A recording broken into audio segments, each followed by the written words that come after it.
Speaking of reliability, a podcast with good friends talking with you about reliability engineering topics.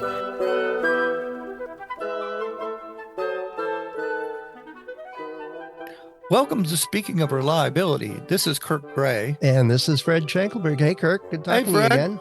Good to hear your voice. Yeah, no, and I kind of surprised you when we first got on the line and by saying, have you shoveled your driveway yet? And he said, you know it's snow. I know. It is winter here. No. Yeah. Well, for you. It's a very late snow for this area. We actually got a dusting in November, which was one of the latest we've ever had. But yeah, we got 8 inches yesterday. So it's nice, beautiful. Looks like the holidays. Looks like Christmas. Yeah, looks like Winter Wonderland, as we sing. We have some new neighbors here, and he spent a year in Chile, and in which is like the equivalent latitude, but south versus where we are in San Francisco area. And he's like, I asked him what was the weirdest thing about living, in another country for a year, and he said, well, Christmas on the beach when it's 80 degrees is kind of not what I was expecting. It doesn't look right putting a Santa hat on with a fur coat on the beach. It just doesn't work. Yeah, most of Christmas is oriented toward the northern hemisphere. Yeah, that's right. But anyway, that's all commercial stuff, and that's happening. Right. But and I have to look to see when this episode will come out. It might be right around Christmas time. Yeah. But the idea, for today's topic was I ran into a conversation, and they were really focused on the end of life and long term flexing this cable a bazillion times and everything else. And I says, well, what are the things you're seeing in your prototypes and your early assembly of your systems? And says, well, the connectors are pulling out. I says, well, is that due to wear? And they go, no, we don't really know, but when you first assemble something, it doesn't start.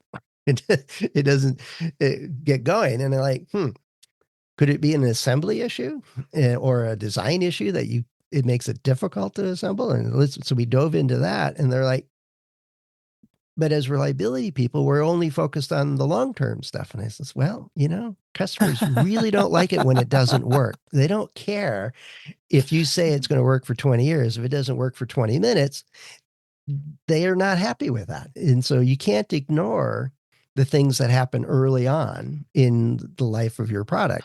Yeah. And you can't just ignore it. Just think of your own personal experiences, taking something out of a box, using it for a little bit, and then it fails. Yeah. I mean, that's even worse than, it operated for several years and then failed. It just definitely has a bigger impact on most people and most situations where you've been relying on this thing to come in to do a job like, let's say a nail gun. Yeah. And, you get starting to build the house, and suddenly it jams, and it's broken, and you don't go, wow. You're out of a nail gun. You're out of a nail gun. It stops a lot of things. Well, it slows it down. That's for sure. It slows it down. So, but the initial, that is even more critical than the wear out that'll happen later if it comes. If something isn't become more, the reason most, in my view, is the most common reason things are no longer used is they're technologically obsolete or something better that has better features, we get a nail gun that goes faster. Yeah, faster, or more automatic, or something like that. But the fact is that the most irritating period and the most expensive for a company is that first part, because it's usually covered under warranty, depending on how long the warranty is. And also, customer feedback. I call it the Yelp feedback. Yelp you go to Yelp or go Google reviews, and you're going to let them have it. And, it's don't buy this product. And fortunately, Amazon and others use verified kind of, they try and filter out the false feedback. But anyway, it's going to impact your reputation of Everything else. Yeah. The issue, though, was, and I think you and I and everybody that's listening to this understand that if it fails early, out of box type failures or early life failures, or just don't use infant mortality when you're working on a neonatal medical system. They just don't like that phraseology. No. It's not a good sell. Not at all. No, but no, we all and get it's it. Like, and it's false. It's really, to me, that it's kind of putting a false equivalence. The fact that babies, the whole bathtub curve was based on the actuarial tables. Let's not get into that because we could talk about that forever, and we okay. have. Right. But the idea is that the issue I ran into, and it wasn't a question from them, but it was more, we're focused on the long-term stuff. We need to make sure it works for, 10 years. And like, if it doesn't work for 20 minutes, it's never going to make it to 10 years, right? It's failed. and not after you repair it, we're going to. Right. But then that's the discussion. They were like, well, that's a quality issue or that's a manufacturing issue. I says, you're the reliability engineer.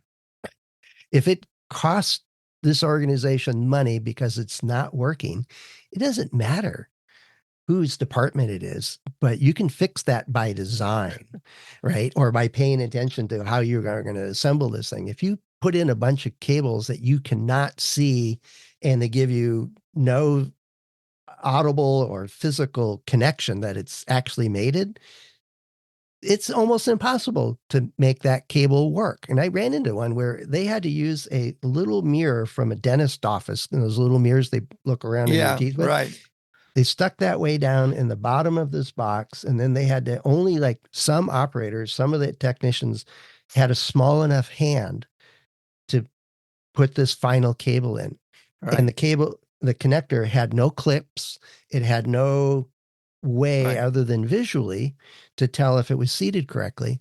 And only a handful of people actually got it right.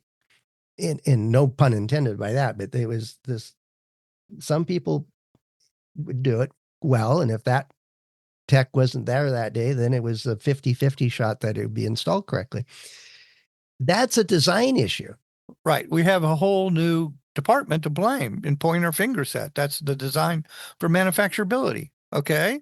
Well, everything's a design. Well, everything's a design problem, Kirk. You know that. If it fails, it's a design problem. Yeah. Yeah. Right. Yeah. Okay. I was a manufacturing engineer to start, so I know every failure that ever occurs is a design. Yeah. Even if the guy adjusts the reflow machine for the wrong temperature profile for the solder. Yep. Yeah, that was a design. That's a design flaw right there. Not taking care of manufacturing variability. I tell you, it's part of the deal. Yeah. I'm sorry. If you're using solder that only works at particular very robust, any robust design that's very reliable can become easily, very quickly, a very unreliable design. If the manufacturing falls apart, if this vendor falls apart, if any of those things, don't buy anything on manufactured on Friday. Well, cars especially. Yeah. But the idea is that the reliability engineer was under this charter of only dealing with long-term stuff.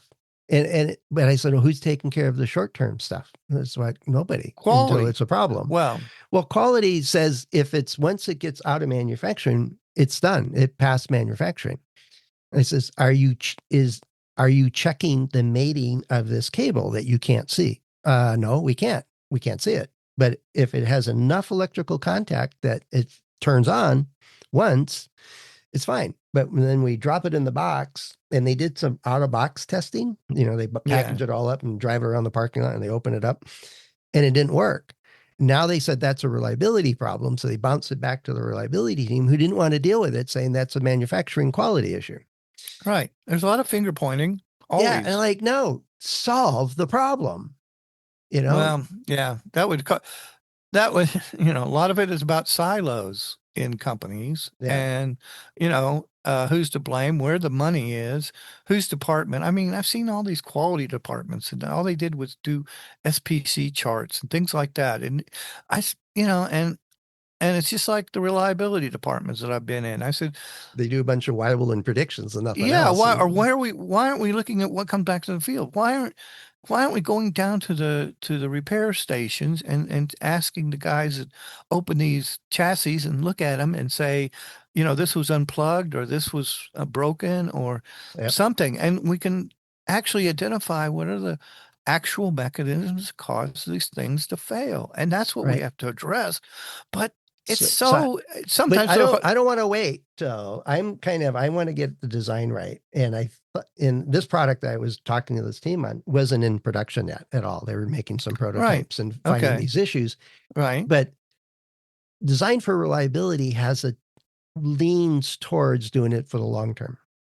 Yet I know, and that's why I wanted to talk to you about it, is Halt is an excellent tool to find loose cables or screws that back out, or things that have enough moment they break wires, or vias that break, and a lot of the very early system stuff. Yeah. It's really a good tool for doing it. Oh, we can't afford that. What do you mean you can't afford that? You can afford half your products not working? Yeah.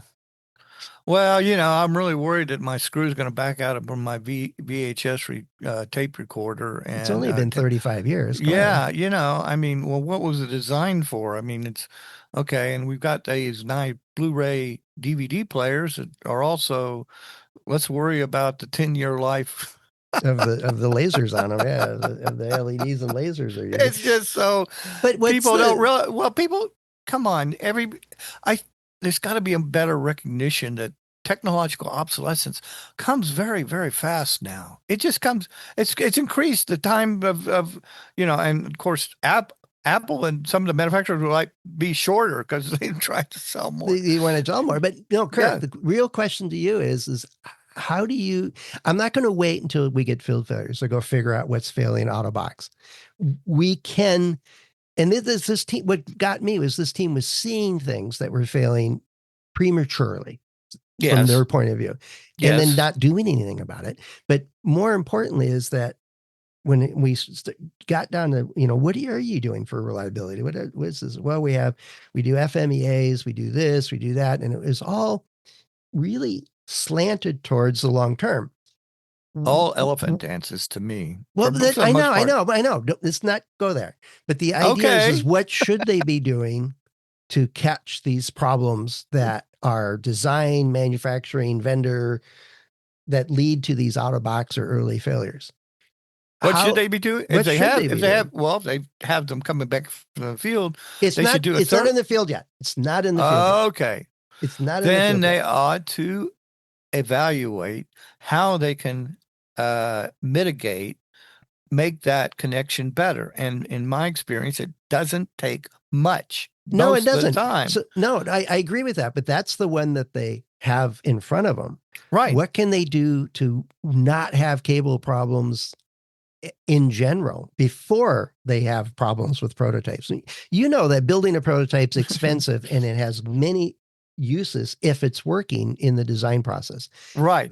And once it's evaluated through the design process and everybody has a chance to look at it and it's still working, you're leaving money on the table if you don't take it and put it in a chamber and try and do some stress testing on it to find out where the boundaries. Is Halt the right tool to find early life failures? Yes. Why is that so hard to get you to admit that? Let's see. I wrote a book about any kind because I don't want to be just about Halt. I want to look at the whole picture. I want to, what else can we do besides the holistic thing? Okay. What can we do before we have good prototypes? Design? Follow good design rules. Okay. Right. Know that don't there's make some margin connectors. Yeah. Right. Just like I think you and Carl talked about the PSI testing to 5,000 PSI, and at 5,001, it broke. So the idea that you've got to have some safety margin around everything, and every component does. We don't know how much, because the manufacturer never discloses that beyond its rated spec, but they have very different ones between manufacturers. So those as margin, those are definitely when you have a higher. It's again comparing the stress limits through a highly accelerated limit test. They've changed the but name. But also a Halt. Yes, I'm sorry. Greg was wrong about that. And I talked to him many times about years. Yeah, I talked to him all the time and argued with him about it. Yeah. But The limits, those are the things that you can compare. You always find something in halt. You always find a limit. Yeah. Okay. Maybe that's just a struck limit and it's well beyond the technological But you learn fundamentals of something. technology. Yeah, you learn something, but you also learn how robust a product can be, how strong it can be. Yeah. And that's what amazes most engineers is when they put in things and go well beyond their spec. Like, wow, I've Well, had so many sit there and go, I didn't think it would do that. And I it said, shouldn't yeah, be working. no. It shouldn't Yeah, be it should be working. working. Right. Right. Well, come on, guys. This is what you have that you don't know about, that you're not using. And you're leaving money on the table if you leave a product that you haven't found the boundaries of its operation under stress conditions. And that's not just vibration and thermal, Yeah. it's voltage, it's frequency, bus Cycling. clock, it's thermal cycling if you want. I think that, there are some things that show up, especially in high speed digital electronics. And I wrote a paper about Yeah. that. It's available on ResearchGate about high speed and thermal shifts that you can do because you can produce a high level of thermal gradients across the board, causing variations in the speed of the components and the transmission or conductance and mobility, carrier mobility, and things like that. So it's been documented. We know that as you heat things up, it slows the signal down. If you cool things down, it can speed up the signal, and that shift is going to occur in lot to lot variations of component and even more between manufacturers if the Yeah. same rated component. So the idea though is that, but you need a prototype. Now, good design is you're talking about margin right, and those kind of things, and don't design and at the limits, at the theoretical limits, and then go right, and then check it. and Go check the distribution of that boundary too, and yeah. see that it's not very wide, that you've got a consistency between samples, and you That only need sounds like 5 or 6. SPC. That sounds like SPC to me. Well, it Statistical could be. process control. If you have enough samples, you can do it. Oh, I'm slipping into statistics. I know. I'm going to get you one way or Help! the other. But the idea No, is that yes, it's common. Oftentimes, it's very good common sense design practices. Yet the it was maybe part of the issue was is this reliability engineer I was talking to is like, I only get the protos at the end of the system. So I'm setting up right, all these long-term tests because that's what they seem to be. That's what I'm right, interested in. And like, you're ignoring the ones that are really going to cost you money right up front here. So your plan, your approach to supporting this team and this design group and this new product really has to include software failures. Well, I don't know anything about software. Well, your customer doesn't care if it's a software yeah, bug or a screw backs out and it right, fails. It's right, that's on your charter. You got to figure it right. out. And or if it fails early or not, that's if quality isn't doing anything about it, you can help them figure out that they need to do something about it. And it goes back to that it takes a set of different tools and approaches to minimize those out of box failures. Right. And it is a reliability problem, in my It is opinion. absolutely a reliability problem, and it's, the only reason that some companies don't consider that is maybe because they're very siloed, and they have the quality department and reliability department, and there's a huge gap between that whole The first 6 months of your design. product. Yeah. Yeah, and we all know about DFX, okay? Design for manufacturability, design for testability, design for reliability. Sustainability, Yeah. Oh, that. environmentability, Right, right. assemblability, illabilities. Yes, X is a big it's a big bunch It's a long of list. stuff. Yeah. So those are the good ways to, that definitely follow the design rules. I'm not, as you know, a big fan of derating, but when you get into a halt chamber and you find a component that is very weak in uh that's where you Running can pick it up. extremely That's hot. where you uprate or you actually put in a higher rated component. Okay, Increase the and margin for that increase the component. margin. Right. So that's the way I'd look at it all. But it's everything halt again and the evaluation. your schedule on the building, what subsystems you have or subcomponents you're buying from a vendor, what you can do to test those before the full assembly. There's just all kinds of strategies, and Halt is so specifically adaptive to the product and what you're doing.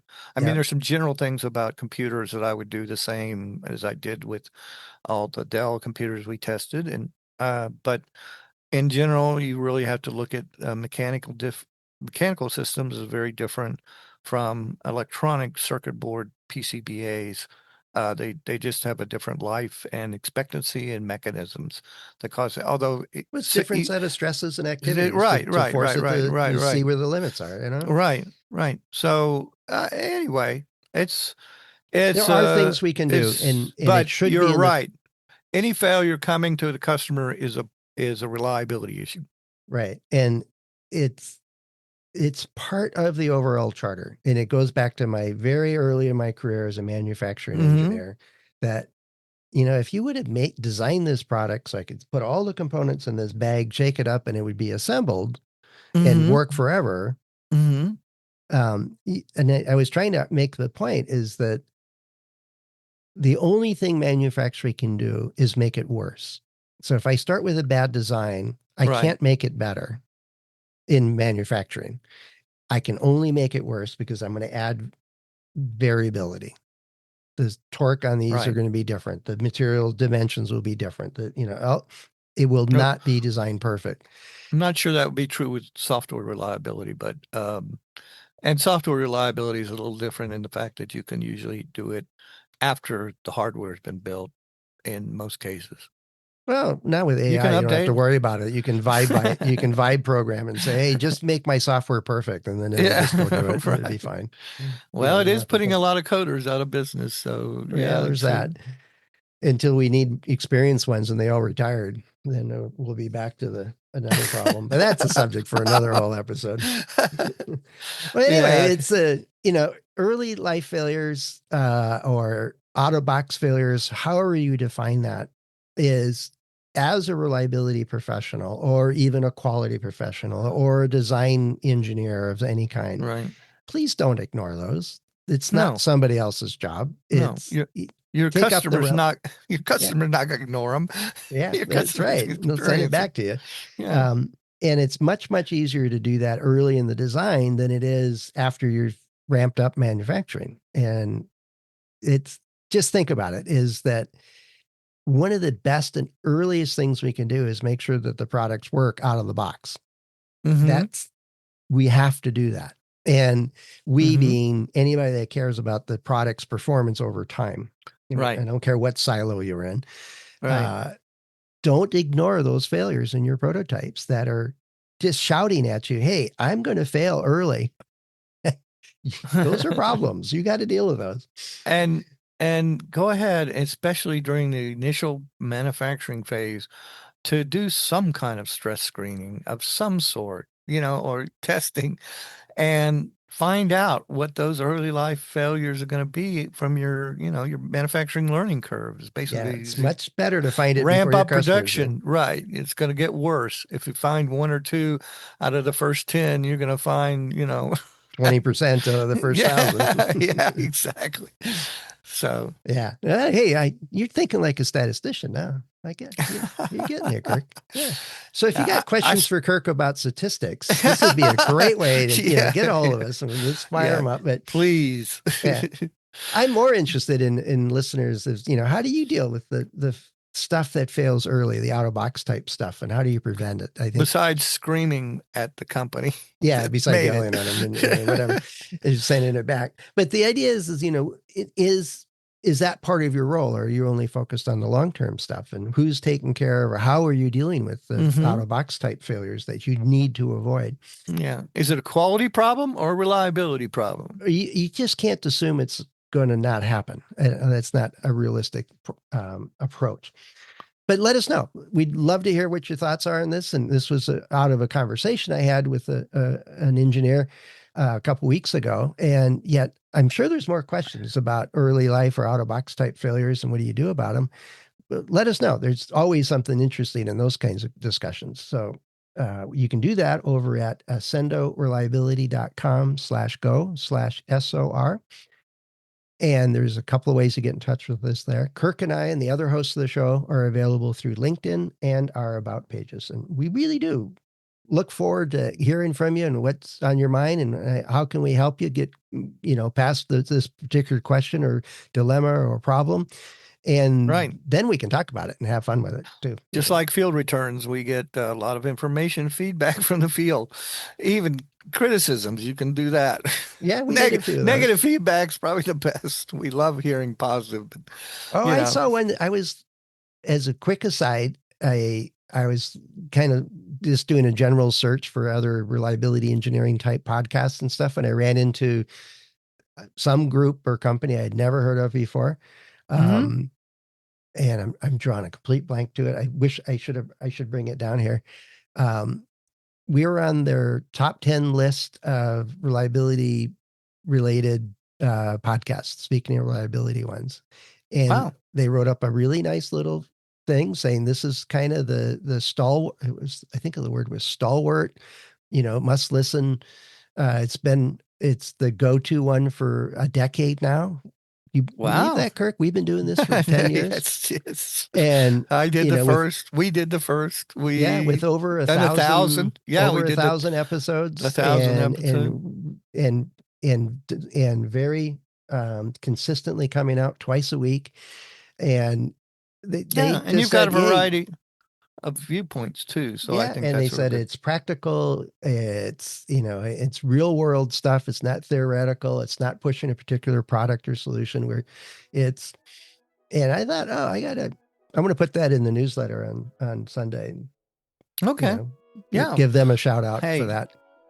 Yeah. Toot your own horn. Hey, but it's okay. Somebody else appreciated it. I had no idea. I just ran across it. No, I'm glad to hear that. That's great news. So it's good stuff. Anyway, we'll do it again. Talk to you soon, Kirk. Okay. Talk to you later, Fred. Yeah, cheers. Thanks for listening to Speaking of Reliability. We invite you to join the conversation. If you have a question or a topic that you think we should discuss in a future show, please let us know. You can find a comment box below the episode show notes, or just leave a note as part of a review on iTunes.